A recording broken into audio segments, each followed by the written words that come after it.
Olá, meus irmãos, sejam muito bem-vindos ao canal Caráter Cristão. Meu nome é Roberto Castilho e nós estamos aqui para a série Conflito dos Séculos. O capítulo de hoje é o 7, o Dilúvio.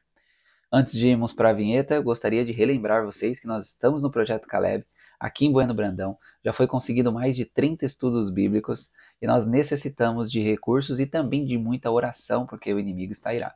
Então, desde já agradeço a todos que estão doando e se tu puder nos ajudar, ajude. A chave Pix está na descrição desse vídeo e Deus vai te dar muito, muito mais e você vai estar ajudando a salvar vidas aqui nessa cidade, tá bom? Bora para a vinheta, porque o estudo é maravilhoso.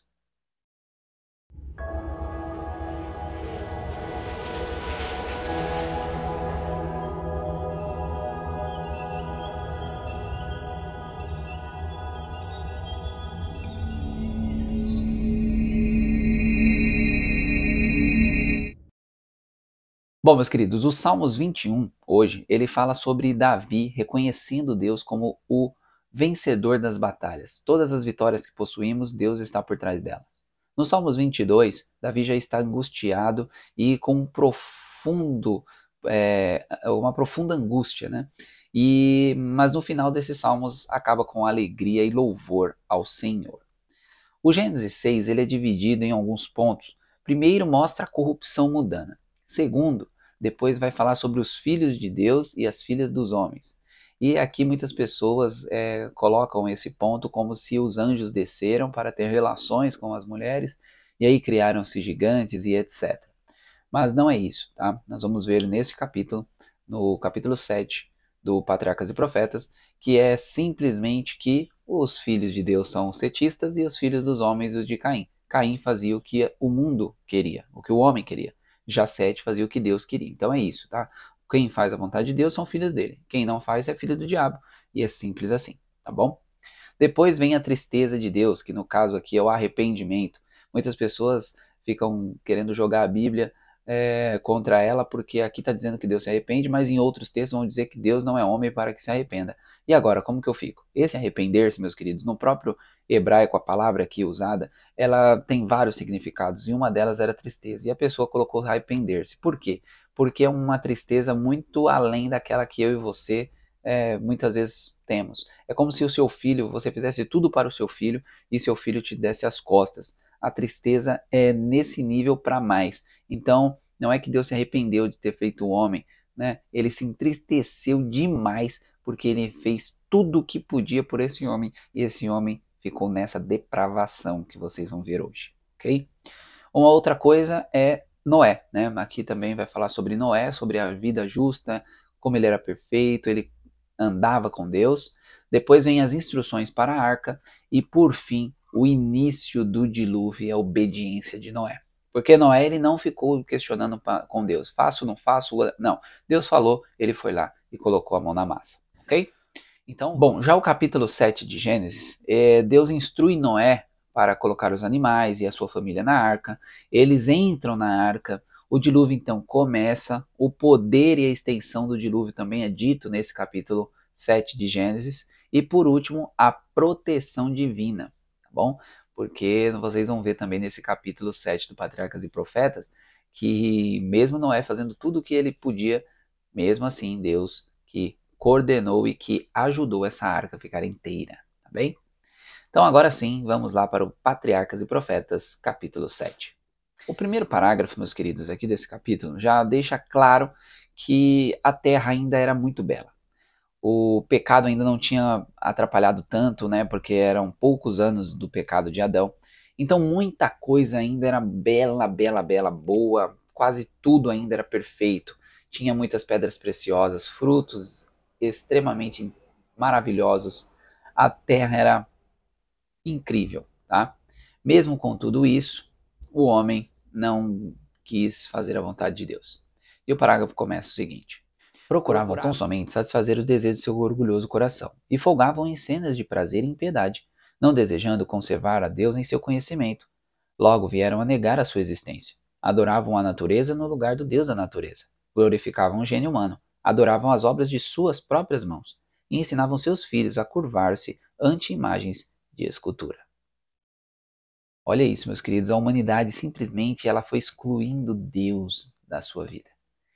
Isso é muito duro. Você imagine só, você e eu chegarmos a um ponto tão depravado, tão pecado, nossa vida é um pecado de ponta a ponta. A gente não faz a vontade de Deus, a gente não tenta, a gente não estuda, a gente não ora, nós só fazemos besteira a ponto de chegar a dizer: ah, Deus não existe, eu vou continuar fazendo minhas besteiras. 99% da humanidade fez isso. E não só isso, a poligamia entrou pesado, né? As pessoas tinham 2, 3, 5, 10, 15, 20 mulheres, né? Então as coisas eram terríveis e aí não tinha como Deus não intervir. Os próximos 2 parágrafos ainda diz algo muito interessante. Será que a carne tem a ver algo com isso? Deleitavam-se na destruição da vida de animais, e o uso da carne como alimento tornava-os ainda mais cruéis e sanguinolentos, até que vieram a considerar a vida humana com espantosa indiferença.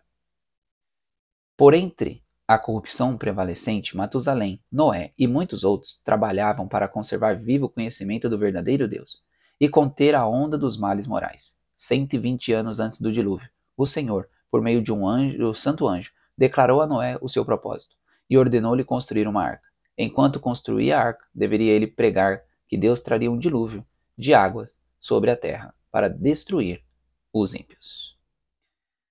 Aqui nós temos alguns pontos bem importantes. Primeiro, a carne ela aguçou, né, deixou os homens mais sanguinários, deixou os homens indiferentes. Quantas mortes a gente não vê hoje de pessoas assim que simplesmente chega e mata e pronto e não sente nenhum remorso. Muitas coisas aconteceram, né? E nós temos ainda algo muito mais interessante aqui, Matusalém. Tinham pessoas naquele meio. Deus sempre tem os seus. Então Deus mantém firme e forte pessoas que querem ser mantidas firme e forte. Então eu acho muito interessante a gente ver como Deus trabalha nas nossas vidas. E o nosso foco deve ser sempre o que a gente está fazendo na nossa vida. Será que a gente está fazendo a vontade de Deus? Ou será que a gente está fazendo a vontade do inimigo? Um outro ponto é que Deus ele planta a arca, né? Ele dá a planta pronta ali, ele mostra tudo como tem que ser, fazer, provando assim Noé. Noé não era um construtor, mas ele capacita as pessoas que chamam. Deus é incrível. E olha esse texto. Tudo que o homem podia fazer se fazia para tornar perfeito o trabalho. Contudo, a arca não podia, por si ter resistido à tempestade que deveria sobrevir à terra. Unicamente Deus podia preservar seus servos das águas tempestuosas. Bom, a cada batida nessa arca era um testemunho dado. E Noé começou a ser considerado fanático. As pessoas começavam a zombar dele. E olha esse texto. Noé é um fanático extravagante. O mundo divertia-se com a loucura do velho iludido, em vez de humilhar o coração perante Deus, continuaram na desobediência e impiedade, como se Deus não lhes houvera falado por meio de seu servo. Então, você vê aqui que, olha, é coisa incrível de ver como esse povo estava fechado, né? Como eles estavam com o coração totalmente fechado. Nunca havia chovido. Aí Deus enviou algo visível. É dito lá na história da redenção que o ser humano ele viu 2 anjos guiando os animais até a arca. E o que isso serviu? Para nada. Olha que coisa, olha que fechamento de coração e de mente, meus queridos. Nós temos que tomar muito cuidado para não chegar nesse nível, porque depois que chegou nesse nível, rapaz, a coisa é muito dura de voltar. Então, eles viram as coisas acontecer e mesmo assim não creram. Então, a porta da graça é fechada. E aí ninguém mais entra e ninguém mais sai. Por isso que Noé, o dilúvio, tem tudo a ver com a segunda vinda de Jesus. Com a porta da graça fechada, com as pragas, com os dias ali que ficou 7 dias provando Noé e o povo lá fora. Depois desses 7 dias que deu a martelada, nenhum deles quiseram entrar na arca. 7 dias. Começavam a zombar e tirar onda. E aí começou a chuva. A chuva é a volta de Jesus. Então tem tudo uma ligação perfeita na Bíblia. Acho isso incrível. E olha esse texto. A graça divina não mais restringira os ímpios, e Satanás terá pleno domínio sobre aqueles que rejeitaram a misericórdia. esforçar-se-ão por destruir o povo de Deus. Mas como Noé estava abrigado na arca, assim os justos estarão protegidos pelo poder divino. E glória a Deus por isso. E nós devemos ser Noés, né? Para estarmos protegidos em nosso Deus. Algo interessante é que no 8º dia a chuva começa. E esse povo, eles começam a querer entrar na arca.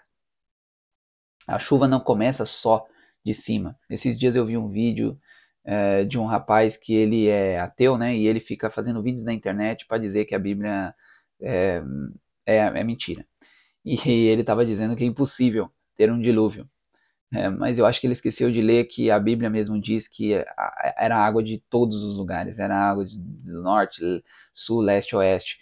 Era a água de baixo, é aquela do núcleo.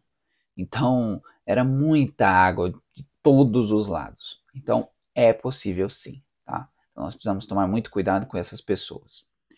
O terror do homem e dos animais era indescritível. Por sobre o estrondo da tempestade ouvia-se o pranto de um povo que tinha desprezado a autoridade de Deus. O próprio Satanás, que fora obrigado a permanecer no meio dos elementos em fúria, temeu pela sua existência.